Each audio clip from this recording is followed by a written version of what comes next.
Today we're going to talk about taking time off from your real estate business without having your business negatively affected or super affected in a negative way, if that makes sense. A lot of this, I'm going to come at it from a standpoint of like, we're rolling into summer and this is, you know, if you're going to be away for summer for a while, but you want your pipeline to still be full when you get back, these are things you're going to want to do to prepare to leave, or whether, you know, you're leaving, or if you're just maybe taking the summer off to, maybe your kids are on summer vacation and you're taking time off to be with your kid. I know a lot of the agents I talk to are also moms. Maybe you're preparing to take a maternity leave, which we don't actually get in our business. And these are some things you want to do to be able to actually take time away and come back without ruining your business. I'm coming at this from a summer approach because we are rolling into summer right now. By the time this video is up though, it could be midsummer, it could be end of summer, which I'll get into why later in the video, but I don't know exactly where we'll be. But these definitely can apply no matter what time of year it is. I know a lot of agents dip around the holidays. A lot of agents are gone for like all of January. So whatever time of year it is, and whether you are taking time away from your business to travel, live remotely for a season,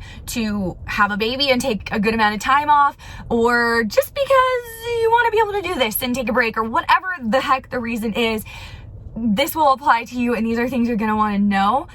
Be sure to stay tuned until the end today. You are not going to want to miss anything in today's video. Also guys, today's video is going to be a little bit more in the form of a podcast, like a video podcast. I'm obviously recording this, but you might want to set the phone down and listen, because I'm going to be probably reading a lot. I have my laptop here and I literally wrote out the notes.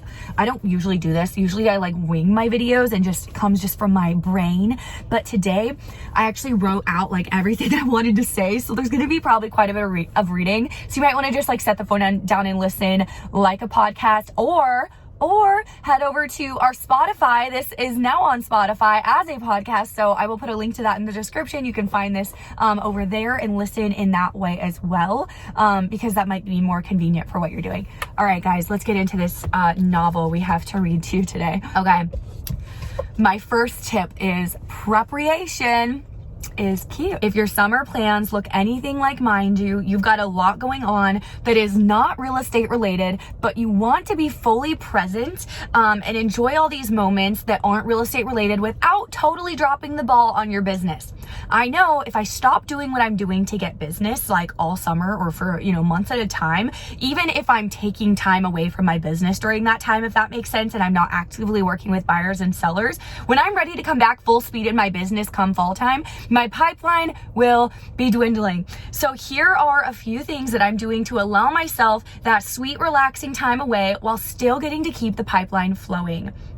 By the way, if me reading to you, if me reading off this like script and literally not even looking at the camera is bugging you, hit the thumbs down button. If you don't mind, hit the thumbs up button. The first thing I'm doing to make this happen is batching, okay? I'm gonna explain what I mean by this. So if you use video marketing for your business, you can batch record content. I'll explain why, I'll explain how I'm doing it and what that means in a second. But if you do not use video marketing for your business, this can still apply to you. I'll give a few examples of what that might look like. Batch create ahead of time and have fully ready to go a multiple months worth of past client mailers. Just don't send them yet, but get your past client mailers for the next few months ready, or the next year, however long it is you're taking away for your business. Have them ready, like in the envelopes, set them all aside in a place you'll know where they're at, where they're organized, you'll know what they are, and then when it comes time to send them, you can just take one off the top, send them, and then send the next ones when it's time, if that makes sense. But you can batch that task all at one time if you're preparing to leave your business for a season. Batch create social media content for whatever platforms you use to get business. You can batch write your monthly newsletters that go out to your sphere of influence, your past clients, your buyers and sellers, agents, whatever type of newsletters. You can literally set down in one setting, take, you know, an hour, however long it takes you of your time, and just batch write a newsletter, a bunch of newsletters, keep them in the notes in your phone, labeled so you know how to find them, and then you don't have to worry about doing the writing. It's just when it's time to send out those newsletters, once a month, you go through, copy and paste it, and you can send it out, and the hard part's already done. Okay, so how this is gonna look for me mostly is we get a lot of our business from YouTube, and while we're taking quite a bit of time, more time than we've actually ever taken off of our business, I know that if I'm just completely ghosting my social media platforms that I get business from, which for me, that's YouTube. If I'm just ghosting my YouTube channels, the YouTube algorithm is going to hate me and they're probably going to put me in jail, which happened actually. I think it's still happening on this channel. We've been stuck under 14,000 subscribers for so long. I think that it's broken, but anyway, I did take a very long break from the channel. It's fine. It will put you in jail. And for me, the main thing is I have a channel that brings me relocation buyer clients. So if I just all of a sudden stop posting, when I come back, it's going to really hurt the algorithm. I want the algorithm to continue to pump out those videos to people who are relocating to and buying real estate in my area.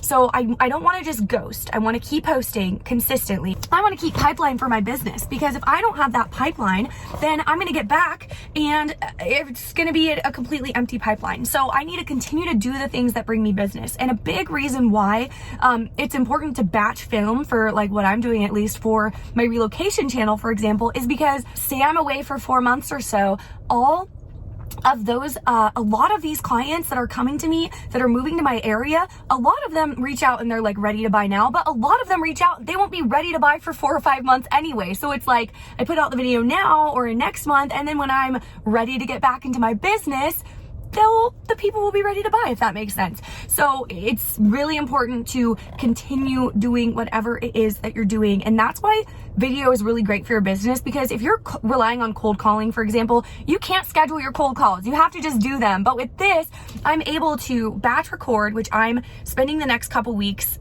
At the time of filming this, I have no clue when this will be out, like I said, but I'm spending the next couple weeks batch recording for both this channel you're seeing this on, my agent facing channel, and my other channel that I get relocation clients from, so that I'm able to take that time away and still have videos going out. Now, I might not be able, this is going to be a lot of videos for how long I'm going to be away. So I might not be able to make as many as I need to continue to do one a week on each channel before I dip. I don't think I'll have time for that. But I'm definitely going to be posting consistently. So I'd rather them be spread out like one every other week on each channel, for example, than post them all at once. I don't know if that makes sense. So I want the algorithm to still like me. I want it to still bring me my target audience, which is buyers moving to Oregon, for my other channel. Another reason why it's important to batch film video content is because say you're not able to or wanting to work with buyer and seller clients right now. But if you have that YouTube channel that's bringing you leads still, you can send them to a solid agent you trust in your area, and they can work with them, and then you get a referral fee still. So that is definitely something I will still be doing while I'm away. Is any like right now leads, I will still be passing them on to somebody in my market that I trust, that's close to where, you know, the area that these buyers are wanting to buy in, and getting a referral fee from that. The next thing I do to prepare to head out of town for a long trip, or, you know, whatever it is that you're preparing to make your business a little bit more turnkey for a season, to dip for a season, whatever, you know, whatever's going on in your life. The next thing that I do is a listing challenge. Now, this is something that my husband and I do, even if we're just going on like a short, you know, vacation. So something my husband and I do is we challenge ourselves to see how many listings we can get right before we go on vacation, especially if we're going to be out of the area for any significant amount of time.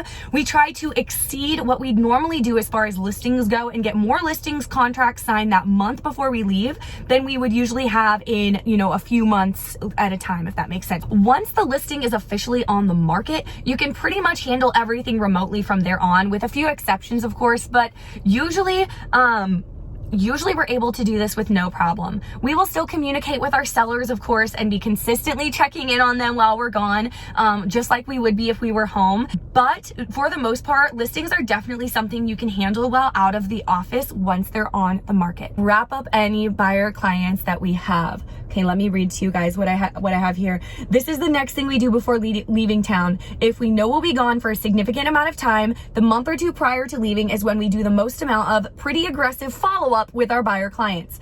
Obviously, if they're not ready to buy yet, we can't and shouldn't force them or even push them to buy by any means. But this is a time where we put more focus and time into what I call super follow-up with any buyer leads we have, no matter where they're at in the process.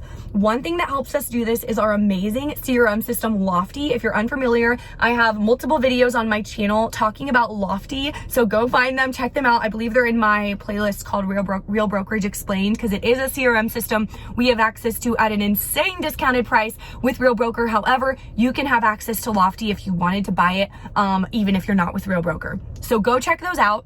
We set these buyers up on a plan where our AI assistant through Lofty is on it and makes the follow-up super turnkey. The next thing that we do before we leave town that I think is super important to do is we make sure our clients know that if they reach out to us at any point with questions, with concerns, whatever reason is going on, obviously we still communicate with our clients. We're not just like leaving town and ghosting them, but any clients that we still do have, leads, anything, anyone talking about real estate, we make sure they know that they are not bugging us at all. They can still reach out to us on vacation. And the reason we do this is because I've had situations before where I post a picture of myself online on Instagram at a beach, for example, and then my clients feel super bad about reaching out, and that is not what I want.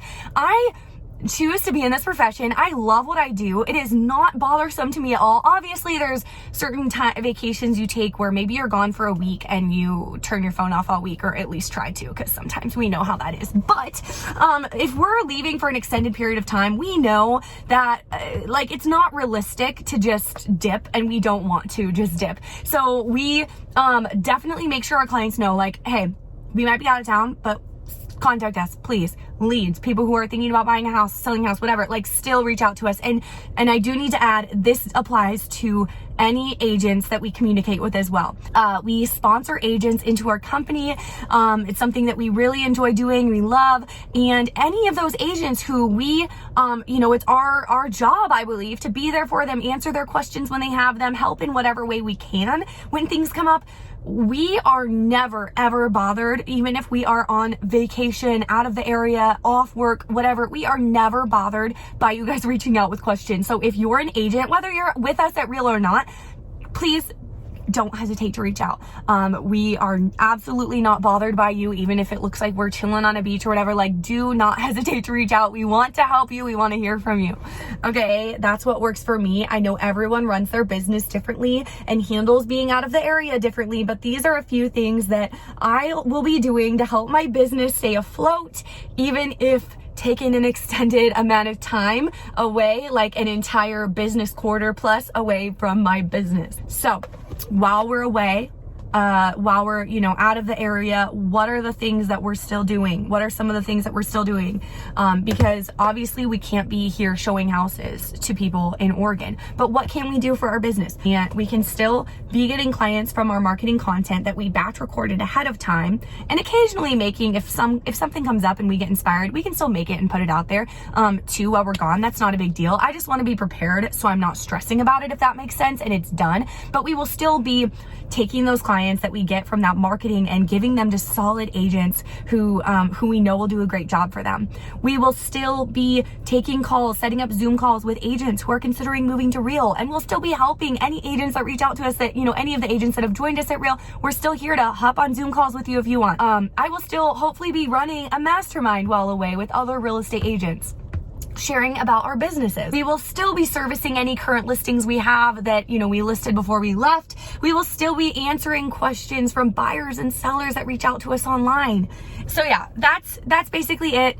I just wanted to share, that is some things that I've been working on. That's kind of how my business has been looking right now, is preparing to make things turnkey. So whatever season of life you're in, I know as an agent, it can be hard to get away from the business sometimes, but hopefully if you're in a season of preparation where you either want to be, living remotely for an extended period of time, you're having a baby, you want to have maternity leave, or you just want to make your business a little more turnkey and have more of a turnkey life, those are some things you can do now to prepare your business. Thank you guys for hanging out with me today. If you grab value from this video, subscribe and hit the bell. I come on here every week with new videos, and I'll see you next time.